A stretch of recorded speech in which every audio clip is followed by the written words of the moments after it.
G'day Bomber fans, how good was that against all odds with an injury list reminiscent of a novel? We got the job done against a team we hadn't beaten for a century, I believe. We are a bloody gutsy side at the minute and it's good to see. Before I start the video, make sure you get your 3, 2, 1 best on ground votes in down below. There are plenty in the mix, and stay tuned till the end of the video to hear about Manscaped. So we were all obviously scared as fans going into the game. We never beat the Tigers and we have a lot of players out, and with about an hour to go before the game started, a bad omen came with Dylan Shield being replaced by Will Snelling in the side, and that is a bigger loss than you could ever imagine because that was our big advantage gone. Sure, we have a makeshift defense and no big forwards at the moment, but Richmond are the worst clearance side in the comp, and we couldn't capitalize on that because we were missing Parrish, Shield and Setterfield. And that is why early we were under siege in that first term. They had 23 inside 50s, we had 11, which is in part due to our reserves midfield trying to find their feet early in the game, but we were going at 36% conversion efficiency compared to their 13%, so we actually led by 2 points despite having none of the play. Our defense held up so well and allowed us to transition smoothly the other way. And I should talk about it a bit now because it's important to how the game played out. We had clear direction to not allow pace on the ball in our defensive half. We spread the ground really thick and kicked it sideways a lot, and then we would attack through the middle of the ground when the opportunity came and move with pace from there. We were playing quite differently to how we have all year, so the game was really being played from the coach's box, especially early as both sides flexed their muscles. And the second quarter was a funny one because we were much better equipped around the ground but finished the term behind. We kicked 1 goal and 6 points, I think. They kicked 3 goals, 1. So it almost switched up. We had more of the play, but we were worse at converting, which was really frustrating because we finally looked better than them. And the third quarter was more of the same, but we saw the Tigers' best players and their veterans and their stars start to really get involved like we saw them do against the Cats. Shea Bolton was doing some nutty things, so too Dusty Martin. Contrasted by us, Jake Stringer was quiet, Draper was off injured for most of the third, I believe, and the big killer was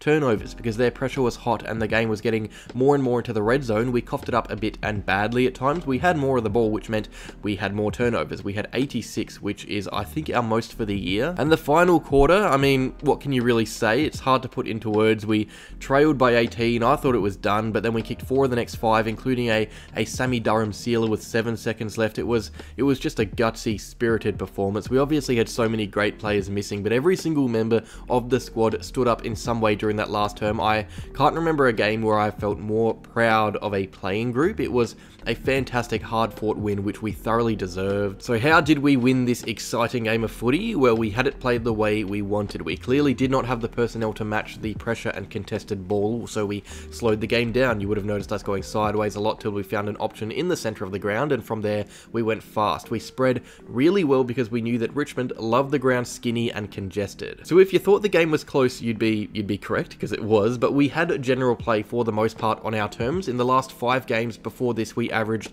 just over 70 uncontested marks a game. Against the Tigers, we took 142, almost double the amount as we had in our last losses. Our defense was unbelievable. We had 36 intercepts in our defensive half of the ground. It was off the back of performances like Ridley, Redmond, Zerk Thatcher, Heppel, everyone back there really. We were so well drilled and well set up. We dealt with most things that came our way. It does make it a little bit easier when we don't have a Tom Lynch sized problem down there, but on the flip side, we had no Peter Wright down forward, so we probably have the harder injury list of the 2 clubs. But that also brings me to another point actually. I thought our fringe or second tier players were phenomenal. Our midfield held up. It didn't dominate like it should have against what was the worst clearance team in the comp going into the round, but Caldwell and Hobbs were so solid. And then you go down back and Kane Baldwin is a first year defender pretty much who stood tall when it mattered most, and Will Snelling, who was a late in, he played his role. Pretty much every player bar maybe 1 or 2 played their role, which was awesome to see. Our inside 50 entries were really great at times, but just our efficiency in general, to be honest, it was a game of turnovers. It was ugly at times, but we had 37 more disposals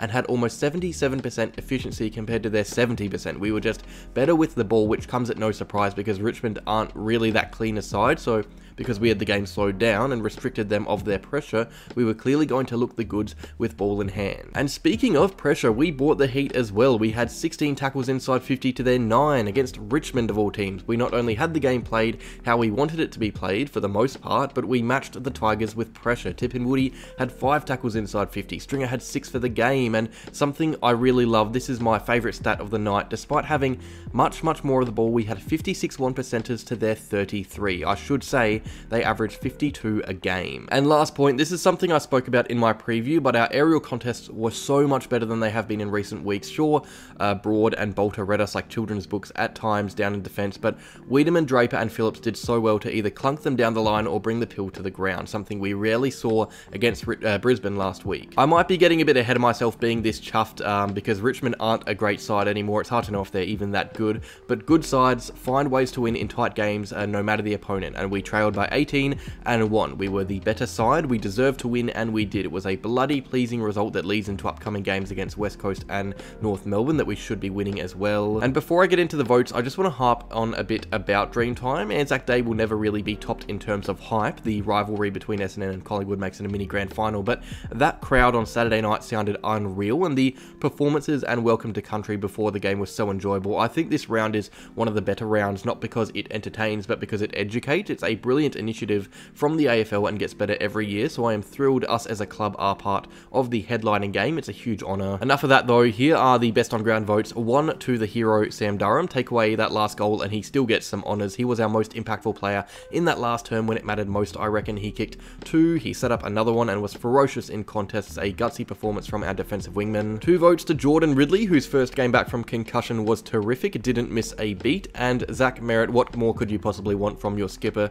A truly unbelievable performance and rightfully honoured with the Yokin Best On Ground award for it. Some unlucky not to miss out, well many unlucky not to miss out, Jai Caldwell, Ben Hobbs, Mason Redmond and Brandon Zerk-Thatcher in defence, Andy McGrath as well, Sam Draper in that first half was awesome, and Nick Martin on that other wing. We had so many good performances throughout the night. Just feel free to leave your votes down below in the comments, Bomber fans, because we're going to see a lot of different ones. Also, a quick little special mention to Dyson Heppel. This guy has copped it all year from our fan base. It's hard scrolling through fan pages at times, seeing the hate he gets, but he has been nothing short of incredible the last 2 weeks. I just hope we don't see him used as a scapegoat for our next loss, because it happens far too often to a champion of our club. He is as loyal as anyone and deserves much better than what he gets. So that is that. Finally, a happy review after many losses. Before I say goodbye though, shout out to my sister for getting her first ever tip right. She is currently on 1 for the round, which is incredible for her. And a little word from Manscaped. Bomber fans, I've been easing the pain from our losses with Manscaped over recent weeks, but after Saturday night, I found it was a good way to celebrate as well. Celebrate with some smooth nuts. Head over to manscaped.com, enter in the discount code EverythingEssendon20, and you can save 20% off any product plus free shipping. That is Everything Essendon 20 for 20% off. Cheers, Dons fans.